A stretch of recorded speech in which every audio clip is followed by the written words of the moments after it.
लागा ना. माझं नाव आदित्य गोरे.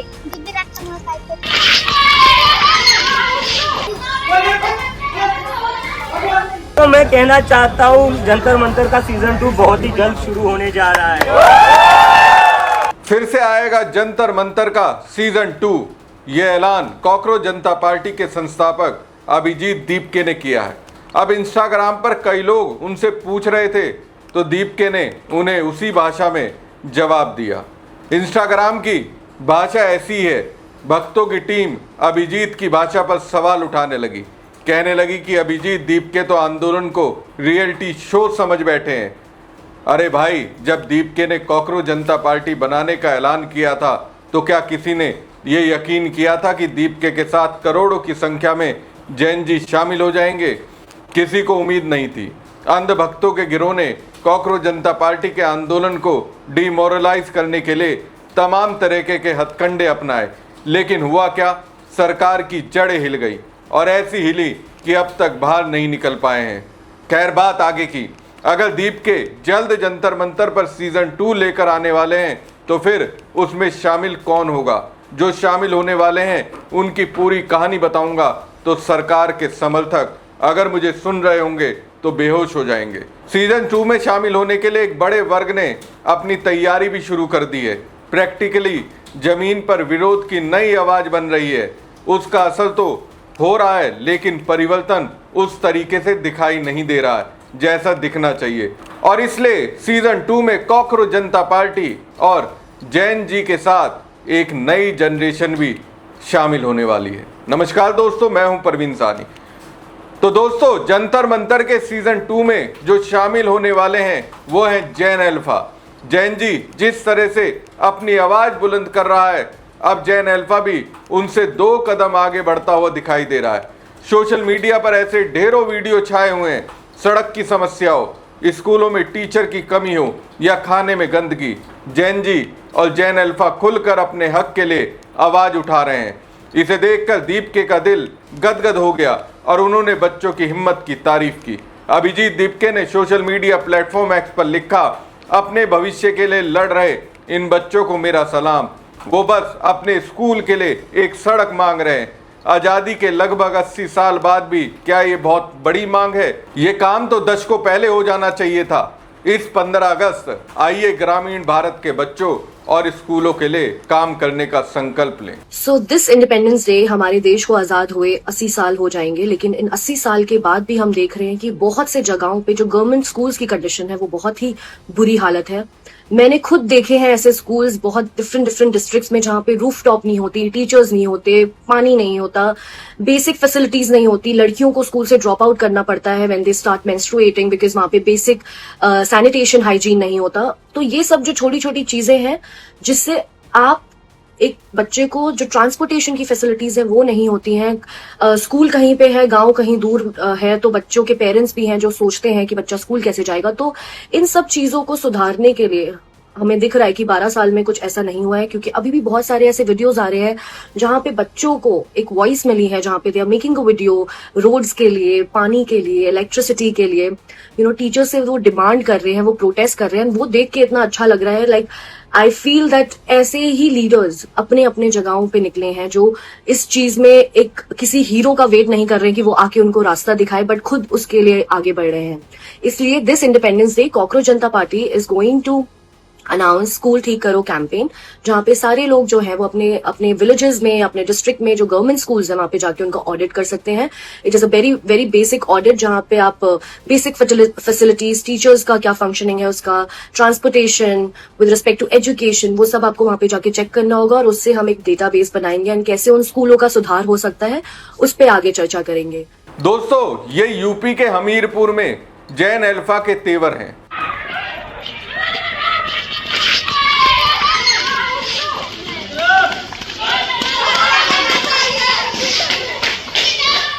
दरअसल हमीरपुर में चंदूपुर के गंगवा का डेरा और बच्ची का डेरा क्षेत्र के छात्र लंबे समय से सड़क न होने की समस्या झेल रहे हैं.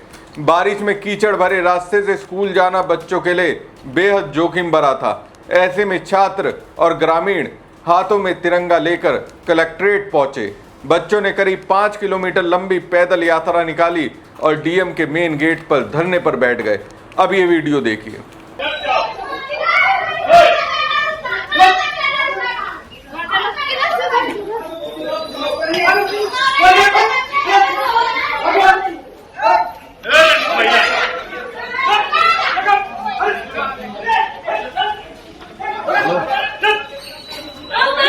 हमीरपुर से ही उसी प्रदर्शन का ये वीडियो है। पुलिस वाले देखिए किस तरह से छोटे छोटे बच्चों को हट हट कहकर भगा रहे हैं। अब बताइए, जब ऐसी स्थिति बनेगी तो फिर जंतर मंतर जैसे मंचों तक इन बच्चों की आवाज पहुंचना स्वाभाविक है। अब ये वीडियो देखिए, ये यूपी के पड़ोसी राज्य उत्तराखंड से वायरल हुआ है। यहाँ पे खाना अच्छा नहीं मिल रहा है और एक्सपायर डेट अभी बताया सर ने कि एक्सपायर डेट है और हमें पता ही नहीं है कि एक्सपायर डेट है। और यहाँ पे गंदगी इतनी है, जनरेटर चलता नहीं है, लाइट आती नहीं है, बच्चे 2-3 बजे तक बेचारे ऐसे बिना जागे रहते और मैम उसमें भी हमारी पीटी करवाती है सुबह की 5 बजे और क्लास में बच्चे सोते हैं तो कहते हैं क्यों सो रहे हो, ये कोई बात होती है। और लाइट जैसे लाइट वगैरह नहीं आती है और यहाँ पे बेंच नहीं है, एक तो बेंच नहीं है तो बच्चे कैसे काम करेंगे, घुटनों में रखकर काम करते हैं बच्चे। और उनमें कहती है मैम, सर कहते हैं सीधे बैठो। ये कि जो भी हम बोल रहे हैं उसकी जो सुविधाएं हमें चाहिए वो हमें सुविधाएं दें। पहले से खराब है, ये क्या साल पहले भी हुआ था और अब भी हो रहा है। पहले से इतनी सारी एप्लीकेशन ये चिट्ठियां डाल रहे हैं, अब उसमें शिकायत पेटी में कोई वो ही नहीं है। एक 1 वीक की इतनी सारी चिट्ठियां हैं, बताओ। जब तक मैम अभी लेटर नहीं आएगा, कोई लेटर आने वाला है मैम को सहयोग तो बहुत मिला है। जैसे अभी इनकी उम्र दोस्तों छोटी है लेकिन सवाल बेसिक हैं और इन बेसिक सवालों ने इन्हें बड़ा बना दिया है। ये बच्चे अपने हिस्से का हिसाब लेने निकले हैं। जैन जी की खूब चर्चा हो रही है, लेकिन अब जैन अल्फा भी सवाल पूछना और अपने हक के लिए खड़ा होना सीख रहा है। ये वीडियो उत्तराखंड के खटीमा से वायरल हुआ। यहाँ एकलव्य मॉडल आवासीय विद्यालय है। यहाँ छात्रों ने खराब खाना, एक्सपायर्ड राशन, बिजली, पेयजल और साफ सफाई जैसे बुनियादी समस्याओं को लेकर 3 दिन तक विरोध किया और आखिरकार प्रशासन को कार्रवाई करनी पड़ी। प्रिंसिपल को जांच लंबित रहने तक पद से हटा दिया गया। तो देखा जाए तो दोस्तों, जैन जी की तरह अब जैन अल्फा ने भी सवाल पूछना शुरू कर दिया है। अब ये वीडियो देखिए।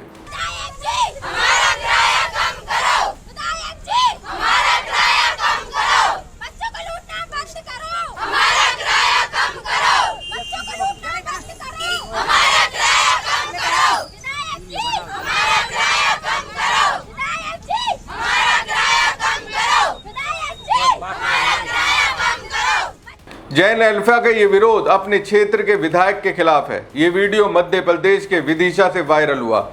स्कूल यूनिफॉर्म पहने छात्रों ने बस स्टैंड पर जमकर विरोध किया। करीब आधे घंटे तक नारेबाजी करते हुए छात्राओं ने कहा, विधायक जी हमारा किराया कम करो। ऐसे तमाम वीडियो सामने आ रहे हैं जिसमें जैन अल्फा के बच्चे अपनी समस्याओं को लेकर आवाज उठाते दिखाई दे रहे हैं। हमने यहाँ पे दिनेश कुमार जैन के खिलाफ, वो लड़कियों को गलत तरीके से टच करते हैं और प्रिंसिपल राजेंद्र कुमार पवार उनका बचाव कर रहे हैं। और कल जब दिनेश जी जैन की गलती बताई गई तो दिनेश जी जैन ने अपनी गलती माननी है ना, पर माफी नहीं मांगी और उनकी जगह माफी मांग रहे हैं राजेंद्र पवार, है ना। और अब राजेंद्र पवार उनकी बात को दबाने की कोशिश कर रहे हैं और जब हम आगे उठते हैं तो हमें दबा दिया जाता है। लड़कियों को हर कहीं टच किया जाता है ना। वहाँ पे स्कूल में किए, वहाँ पे स्कूल में प्रिंसिपल बोला मेरी कोई इज्जत नहीं है क्या, तो क्या इन माँ बहनों की हमारी लड़कियों की कोई इज्जत नहीं है? लड़कियों इस बारे में आपने पहले भी शाला प्रधान को अवगत कराया था क्या? क्योंकि 2021 में मैंने इस बड़े स्कूल में एडमिशन लिया था, राजकीय उच्च माध्यमिक विद्यालय वगैरह में, और 2023 में मैं 8वीं क्लास में थी, 23-24 में, तब मैंने 2 बार एप्लीकेशन दी थी। तब प्रधानाचार्य थे श्रीमान छोटेलाल जी मासलपुरिया, उनको मैंने इससे अवगत करवाया, पर ये मुद्दा दबा दिया गया और अब भी यही कोशिश की जा रही। एक और वीडियो देखिए। माझं नाव आदित्य गोरे, बुद्धिनाथ समूह काहीतरी माझं नाव स्मिता शीत, आमचं गाव पेगलवाडी आहे, छोटंसं गाव आहे आमचं। खड्ड्यात रस्त्यात खड्डा, बघा आमच्या गावात किती खड्डे झाले, इकडे कोणी लक्ष पण देत नाही, काहीच नाही, इकडे थोडं लक्ष द्यायला पाहिजे। आम्हाला शाळेत जायला त्रास होतो, कपडे सारे माखून जातात चिखलाने। सड़कों का हाल देख लीजिए, छात्र कैसे आईना दिखा रहे हैं वो भी आपने देख लिया। तो दोस्तों जैन जी के ठीक पीछे जैन अल्फा की एक बड़ी आबादी कतार में खड़ी है। ये जनरेशन भविष्य की राजनीति की दिशा तय कर सकती है। आइए आपको इनकी आबादी का गणित और इनके पहले वोट की टाइमलाइन बताते हैं। दोस्तों अगले साल उत्तर प्रदेश, गुजरात, पंजाब, उत्तराखंड, हिमाचल प्रदेश, मणिपुर और गोवा में विधानसभा चुनाव होने। इन राज्यों में युवा मतदाता बड़ी ताकत बनकर उभर रहे हैं, जिन्हें जैन जी कहा जाता है। हाल के समय में दिल्ली के जैन जी प्रदर्शनों और झारखंड में हुए छात्र आंदोलनों ने देश में नई बहस छेड़ दी है। इन घटनाओं से साफ जाहिर होता है कि 18 से 29 साल की उम्र वाले युवा अब राजनीति को सिर्फ दूर से देखने के बजाय सीधे प्रभावित करेंगे। साल 2010 से 24 के दौरान जन्म लेने वाले बच्चों को जनरेशन अल्फा का नाम दिया गया है। ये इंसानी इतिहास की पहली ऐसी पीढ़ी मानी जाती है जिनका बचपन इंटरनेट, स्मार्टफोन, सोशल मीडिया और एआई के दौर में बीत रहा है। इनके माता पिता ज़्यादातर मिलेनियस हैं, जिनकी वजह से इस नई पीढ़ी के बच्चों को कई बार मिनी मिलेनियंस कहकर भी बुलाया जाता है। तकनीक इनके जीवन में बाद में नहीं आई, बल्कि ये इनके जन्म के साथ ही मौजूद रही। जैन अल्फा शब्द का इस्तेमाल सबसे पहले साल 2008 में ऑस्ट्रेलिया के मशहूर रिसर्चर मार्क मैक्रेंडल ने किया था। इससे पहले की पीढ़ियों के नाम अंग्रेजी के अक्षरों जैसे जैन एक्स, जैन वाई और जैन जी पर रखे गए थे। जब अंग्रेजी के अक्षरों की श्रृंखला आगे बढ़ी तो ग्रीक वर्णमाला के पहले अक्षर अल्फा से इस नई पीढ़ी का नाम रखा गया। इस तरह ये ग्रीक नाम पाने वाली पहली जनरेशन बनी। अगर भारतीय आबादी के लिहाज से देखें तो जैन अल्फा का आकार बहुत बड़ा है। देश में इस पीढ़ी के बच्चों की संख्या करीब 32 करोड़ 70 लाख से लेकर 41 करोड़ 70 लाख के बीच बताई जाती है। इसका सीधा सा मतलब यह है कि भारत की कुल आबादी का एक बड़ा हिस्सा इसी उम्र में आता है। आंकड़े बताते हैं कि 0 से 17 साल की उम्र वाले इन बच्चों की बदौलत भारत लंबे समय तक दुनिया की सबसे युवा देशों में बना रहेगा। भारत के कानूनी नियमों के अनुसार वोट डालने की न्यूनतम उम्र 18 साल तय है। इस नियम के हिसाब से जैन अल्फा के बच्चे साल 2028 से 2042 के बीच वोटर बनने के योग्य होंगे। इस पीढ़ी के सबसे बड़े बच्चे जिनका जन्म 2010 से 2011 में हुआ था, वो साल 2028-29 तक 18 साल के हो जाएंगे। यानी 2029 के लोकसभा चुनाव में इनका एक छोटा हिस्सा पहली बार मतदान कर सकता है।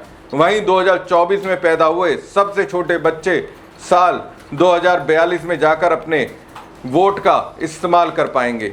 इस तरह 2035 के बाद के चुनाव में इस पीढ़ी की बड़ी भागीदारी देखने को मिल सकती है। जैन अल्फा की सबसे अलग बात यह है कि इन्होंने स्क्रीन और डिजिटल डिवाइस को बहुत कम उम्र में ही समझ लिया है। Tablet, smart TV, online classroom और वीडियो कॉलिंग इनके लिए रोजमर्रा की सामान्य बातें हैं। इसके अलावा इनके माता पिता की ओर से सोशल मीडिया पर बचपन से ही तस्वीर और वीडियो शेयर किए जाने के कारण इनकी पहचान जन्म से ही इंटरनेट पर दर्ज होने लगती है। ये आदत इन्हें पिछली कई पीढ़ियों से अलग बनाती है। तो दोस्तों जैन अल्फा अभी वोट नहीं देता है, लेकिन सवाल पूछना जरूर सीख गया है। सड़क चाहिए, स्कूल में शिक्षक चाहिए, साफ खाना चाहिए, बिजली पानी चाहिए। यानी इन बच्चों की मांग कोई राजनीतिक नारा नहीं, बल्कि उनकी रोजमर्रा की जिंदगी से जुड़ी बुनियादी जरूरत है। आज ये बच्चे स्कूल की समस्या लेकर प्रशासन के दरवाजे तक पहुंच रहे हैं। कल यही बच्चे बड़े होकर देश की नीतियों और व्यवस्था पर सवाल पूछेंगे और जैन अल्फा के सवाल वर्तमान और भविष्य की राजनीति को देखते हुए बीजेपी को डरा रहे होंगे।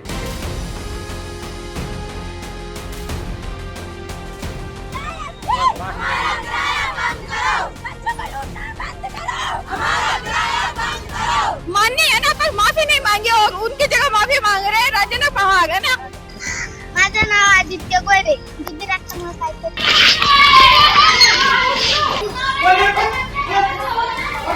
तो मैं कहना चाहता हूँ जंतर मंतर का सीजन 2 बहुत ही जल्द शुरू होने जा रहा है।